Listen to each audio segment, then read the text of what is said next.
The Mutual Broadcasting System presents The Mysterious Traveler.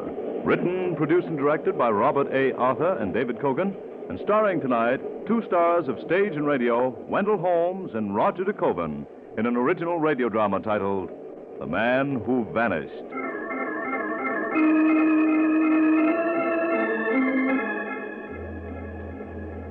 This is the Mysterious Traveler, inviting you to join me on another journey into the realm of the strange and the terrifying. I hope you will enjoy the trip, that it will thrill you a little and chill you a little. So settle back, get a good grip on your nerves, and be comfortable, if you can, as you hear the story I call The Man Who Vanished.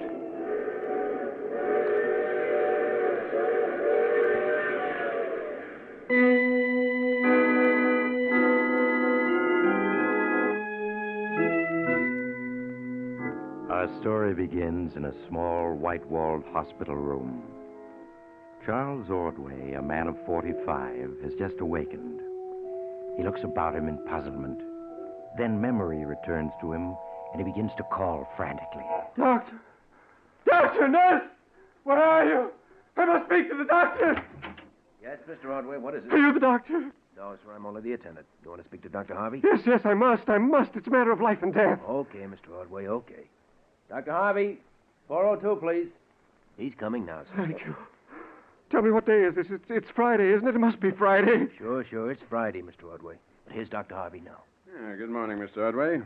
You wanted to speak to me? Yes, doctor, but tell me quickly, what time is it? It's just 10 minutes past 10, Mr. Ordway. Oh, thank heavens, my brother John isn't dead. There's still time to save him. Your brother? Yes, doctor, when I woke up, I didn't know how long it was since I was brought here to the hospital and drugged into silence, but I don't suppose they told you about John. No, I'm afraid they didn't. Well, then I'll tell you. I'll make you believe me. John's safe for several hours yet, so I can tell you the whole story.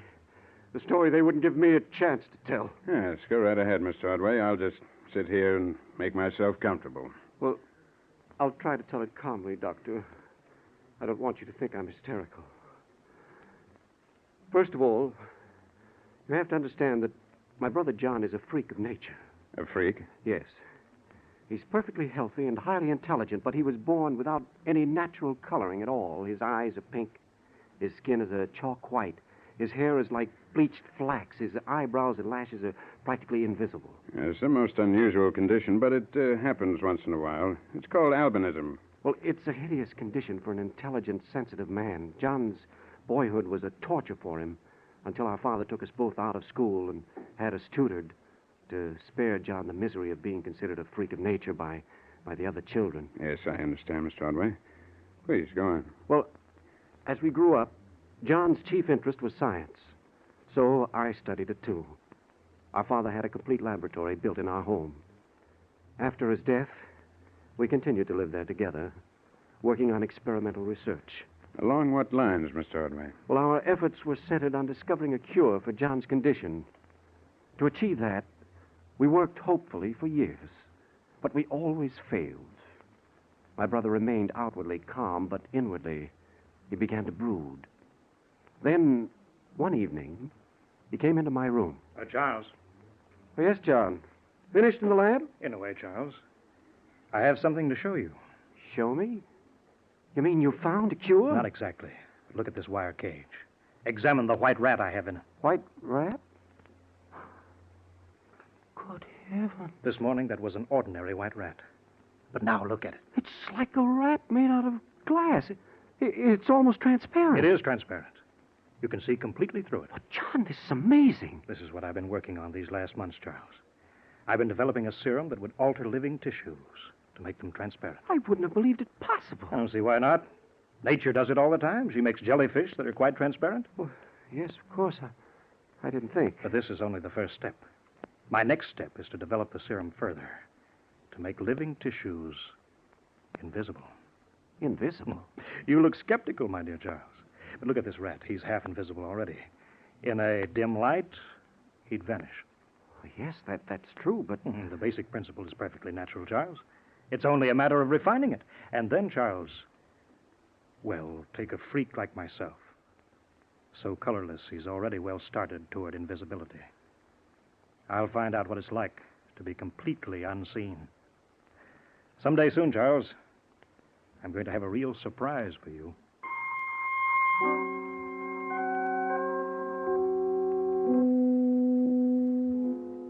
That was my first introduction to John's experiments. After that, for many weeks, he worked in secret. Then one morning, he called me into the laboratory and showed me a cage that seemed to be empty, but there was something scurrying about it, a rat, an invisible rat. To the touch, it was warm and furry, filled with life. But to the eye, if the light was not too bright, it was nothing. Well, Charles, convinced now? Yes, I'm convinced. You've succeeded, John. Not quite. I haven't made myself invisible yet.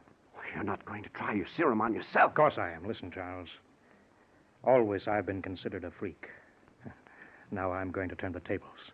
I'll mingle with people and I'll laugh at them. I'll be their superior, able to come and go without their knowledge. Able to control their very destinies if I wish. John, that's madness. On the contrary, it's scientific fact.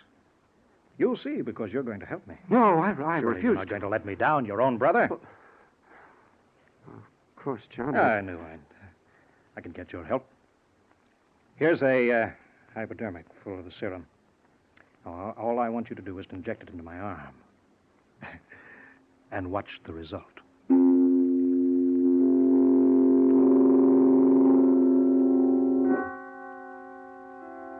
I tried to refuse, but John wouldn't let me. At last, I gave in. I injected the colorless serum into his veins. At first, nothing happened. As we waited, he removed his garments, for of course the serum could only affect his living tissues. Finally, the change came. His skin became paler and paler, until suddenly I realized I was looking not at it, but through it. After that, the change was rapid. His body seemed to fade away before my eyes into nothingness.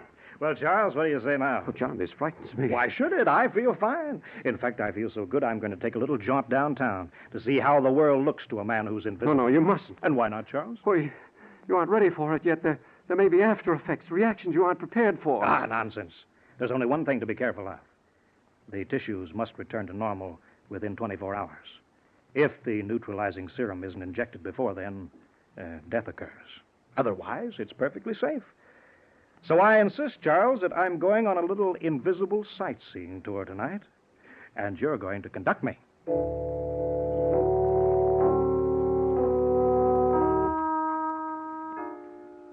Again, I tried to say no, but John was insistent. At last, I gave in. His was always the stronger will.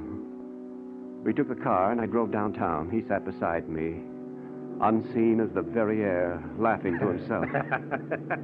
John, let's turn back now. Turn back, I should say not.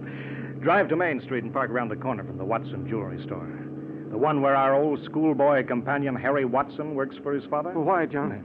Because I'm going to try an interesting little experiment. That's why.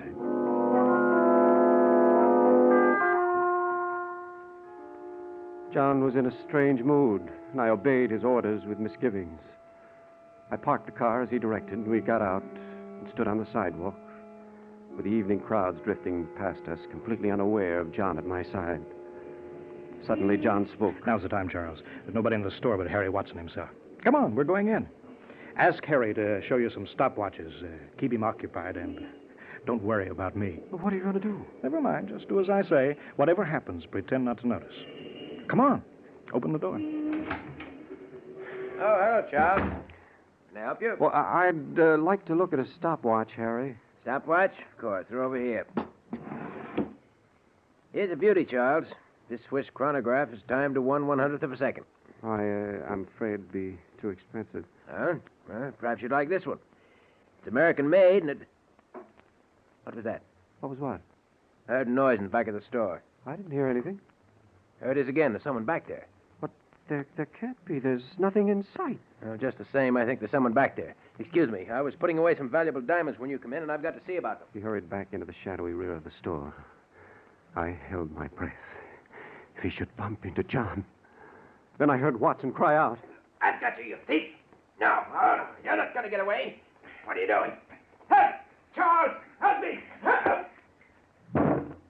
John! John, what's happened? Come on, quickly. We have to get out of here. What happened? The fool bumped into me in the shadows. He was so excited he didn't even realize he couldn't see me. I used a paper knife I picked up and taught him a little lesson. He's not dead. Come on, we got to get out of here. Someone may have heard him.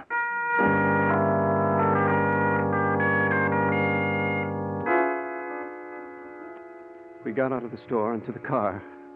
But as I drove home, John refused to answer any of my frantic questions. When we reached the house, he hurried me into the laboratory. You got to give me the neutralizer or make me visible again, Charles. John! No questions. Here we are. Here's the hypodermic. You've got to inject it. Here's the mark from the previous injection. Now go ahead. I pressed the plunger, and the drug flowed into his blood. For a moment, nothing happened. Then, like a man materializing out of nothingness, he grew visible. A misty figure that took on solidity until it was a man. John gave a little gasp of weariness and pushed me out of the room. Now go on, Charles. You get to bed. I need some sleep. This stuff seems to drain away my energy. We'll talk in the morning. Pleasant dreams.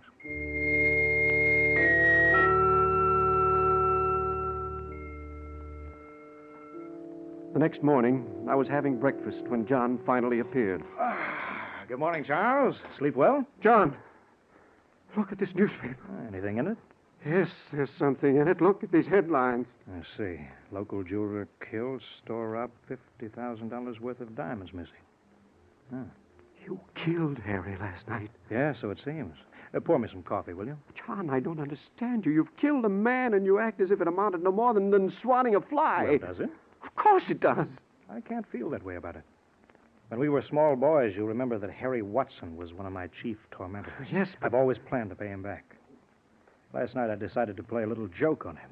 murder is hardly a joke. I didn't intend to kill the fool. I just meant to make away with one or two of his father's diamonds. After Harry had had a chance to explain their disappearance, I was going to mail them back. Yes, the diamonds. The paper says $50,000 worth of missing. Oh, probably an exaggeration. However, put your hand into your left coat pocket, Charles. My pocket? What? There are a dozen loose diamonds here. Yes, I put them there last night. I couldn't very well carry them myself. We must send them back at once. Well, I'm afraid that might involve us somehow. No, we'll have to keep them. John, what's happened to you? Overnight, you've become a monster, able to dismiss the worst of crimes with a shrug. Please understand this, Charles. For years, I was an object of curiosity. I even had offers to appear in sideshows. Now the tables are turned. I can walk among men, unseen, invisible. That gives me a power that is very sweet to me. I haven't decided yet how I shall use it. But in any case, I won't have you interfering. Is that clear, Charles?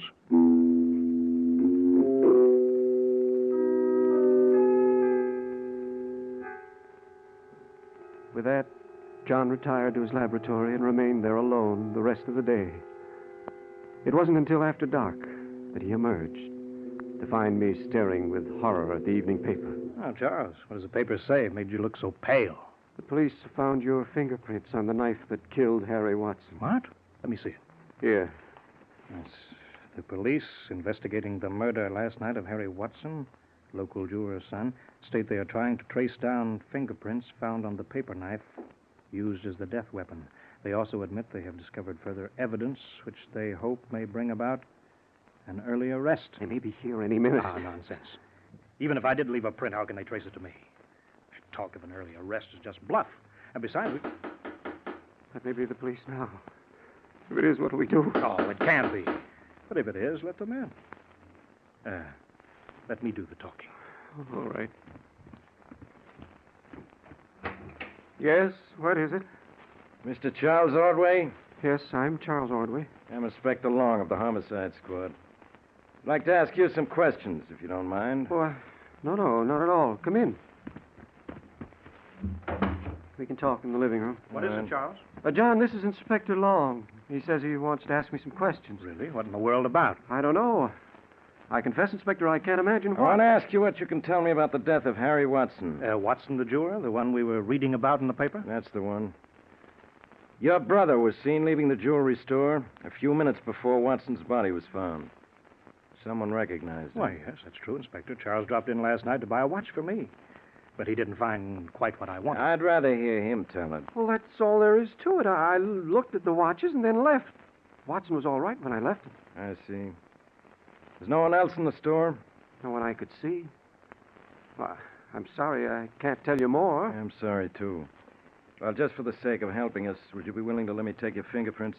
Well, Of course, you don't mind, Charles. You're thinking of the prints the paper says were found on the death weapon, aren't you, Inspector? Frankly, yes. Well, they aren't, Charles. I can assure you. It's just a check. Here, Mr. Ordway, if you'll just press your fingerprints against this gelatin plate I have in this envelope. Like this? That's right. Thank you. You wouldn't want mine, too, I suppose. Well, if you'd like to add yours to your brother's. Well, I was just joking. By the way, Inspector, how do you go about tracing down unknown fingerprints such as those of this killer? Well, this is one way, and... oh, excuse me, a cigarette? Oh, thank you. Yeah, you're asking how we check fingerprints. Well, we have several methods.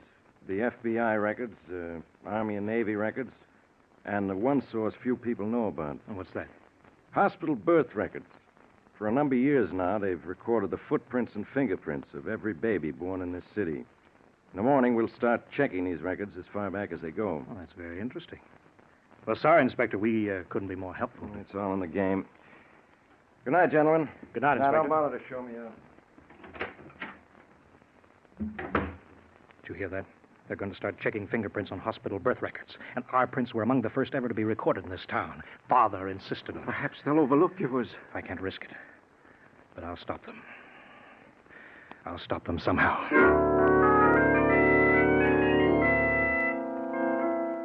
Without explaining, he hurried into the laboratory.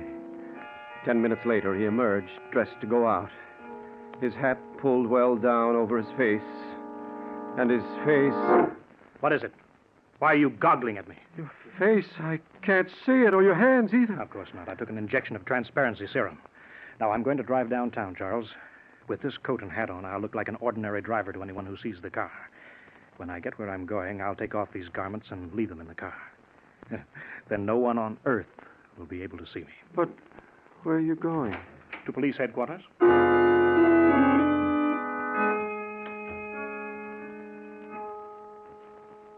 With that, John left. I heard him drive off. And then I could do nothing but wait.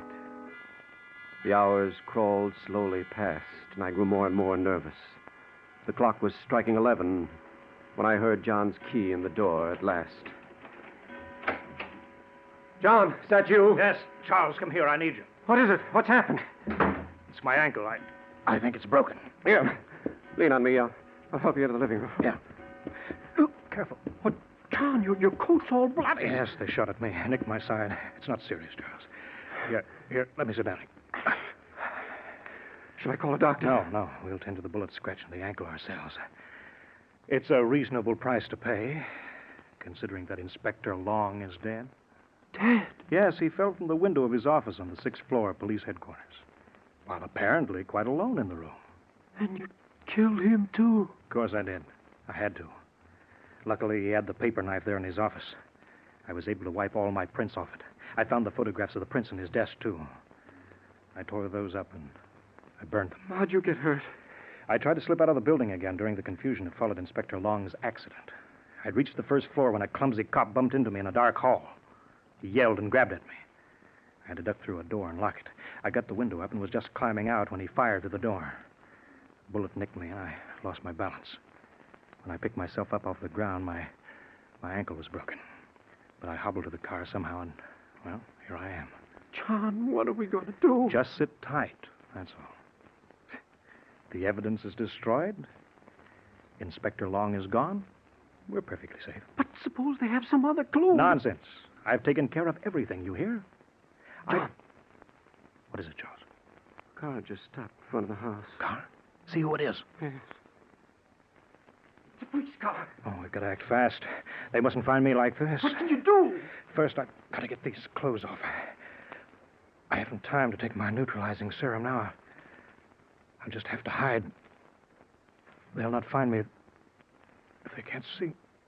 Oh, John, you're ill. I feel weak. It's a loss of blood. It's nothing serious, Charles. But I may faint. If I do, Yes, John? hide my clothes in the kitchen hamper. Yes. Then carry me down to the cellar. Put me in the empty storage room. Lay me on the Excelsior there. Now, if they look in, they'll see it's empty. They won't go stumbling around. Do you hear me? Yes, I hear. But, John... He fainted in my arms. I had no time to think. Swiftly, I did as he had instructed. I carried him down to the small storage room in the cellar, placed him on some Excelsior in a corner, and hurried back upstairs. Already the police were pounding on the door. I jammed John's bloody clothes into the kitchen hamper, and then I hurried to the door. Yes, what is it? The police, Mr. Ordway. We're coming in. Bill, Joe, come on. Yes, Captain. The rest of you watch the house and see that no one leaves. What is the meaning of this? I demand an explanation. And you'll get it. Now, where can we talk? In here? Good. All right, please sit down, Mr. Ordway. I'm Detective Captain Belden. My chief, Inspector Long, was here earlier. Yes, I know, and I answered all his questions then. Well, now I'm asking more questions. Long's dead. Inspector Long dead? But even so, Listen, why? Ordway. Long smelled a rat in this setup someplace, and earlier tonight, when he got your fingerprints, he also got your brother's. But he didn't. He got them on a cigarette case when your brother took a cigarette. It's an old trick. After he died tonight, we found the case in his pocket, carefully wrapped. Well, what of it? In some mysterious way, all the pictures of the murder prints we took off the paper knife that killed Watson had vanished. But we had the negatives. We made new prints and discovered they checked with your brother's prints on Long's cigarette case. Ordway, your brother killed Harry Watson last night. That's completely ridiculous. Is it? Okay, we'll see. Where's your brother now? Why, he's not here. He went away on a trip. Hiding, huh? Bill, Joe. Yes, Captain. Search the house from cellar to attic. And don't miss a thing. Right you are, Captain. Come on, Joe.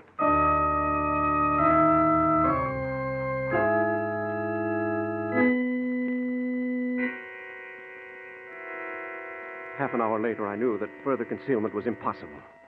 The police had not found John, but they had found the blood-stained clothes he had discarded. And in my desk, they had found the diamonds which John had stolen. I knew then I must tell the truth. Well, Ordway, ready to talk yet? Yes, I'm ready to talk, Captain. My brother did kill Watson. Okay. Where is he now? He's hiding down in the cellar. Captain, that's the monarchy. We looked in the cellar, and he ain't there. Of course you didn't see him. He's invisible. He's what? He's invisible, I said. You say your brother is invisible? Yes, that's why they couldn't see him. Ordway, you know what I think? I think you killed your brother in a quarrel over these diamonds and buried his body in the yard someplace. That's how these clothes of his got bloody, isn't it? Come on, admit it. No, my brother was wounded by a bullet after he killed Inspector Long. That's how his clothes got bloody. Yeah, I suppose he was invisible when he killed Long, too. That's why nobody saw him, huh? Yes. Don't you understand? He's discovered how to render his body tissues transparent. He's hiding down in the cellar now, invisible. He's nutty as a fruitcake. Shut up, Bill. Ordway, your brother is down in the cellar now, huh? Yes, he is. He fainted, and I carried him down there. And just which room is he in? The little storage room at the foot of the stairs, the one with the metal door. How about it, boys? Did you look there? Sure we did, Captain. We looked in there twice. There ain't a thing in that room but a little Excelsior. Right, we both looked. That room is as empty as a busted piggy bank. You see, Mr. Ordway, if he'd been there, my men would have found him. But he's there. They didn't see him because he took the serum. He made himself invisible. All right, Mr. Ordway. Just calm yourself. Now, listen, my men say the room is empty. Yeah, except maybe for rats. We heard a couple stirring in the Excelsior, so we bolted the door after we looked in. Figured we might as well keep the rats inside. You bolted the door. No, you mustn't. Captain, we've got to let John out. If he's not let out, he'll die. I've met plenty of whacks, but this is a new one. Yep, he's got it bad. Ordway, I'm afraid you'll have to come with us.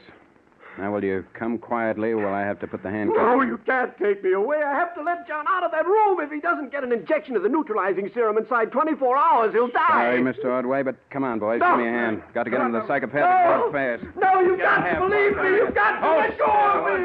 No, no, no!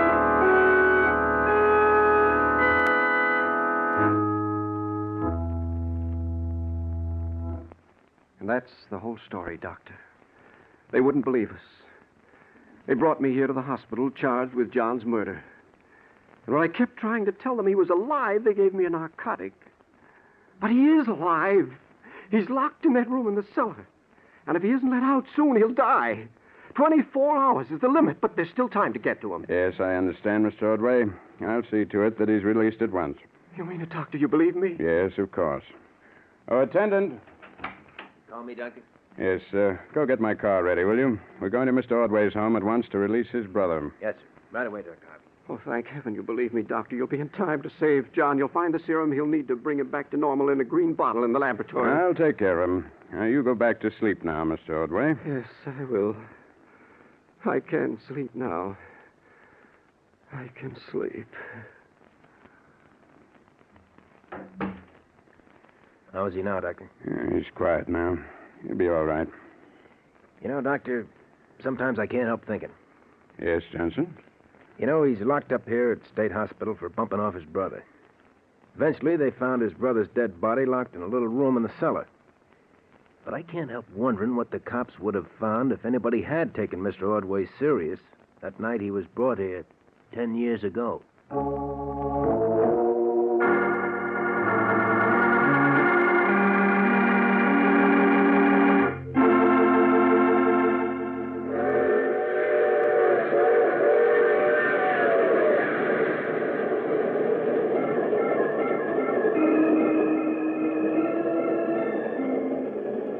This is the mysterious traveler. So John could make himself invisible, could he? But unfortunately, he did too good a job of it. For he hasn't been seen around for a long, long time. That's the trouble with having unusual powers. Sometimes they get you into unusual difficulties.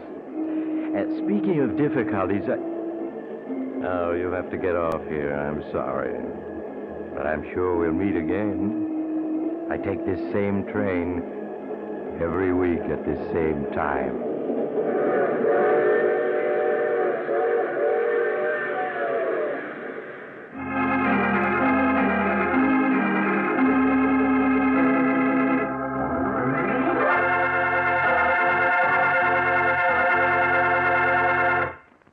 You have just heard The Mysterious Traveler, a series of dramas of the strange and terrifying.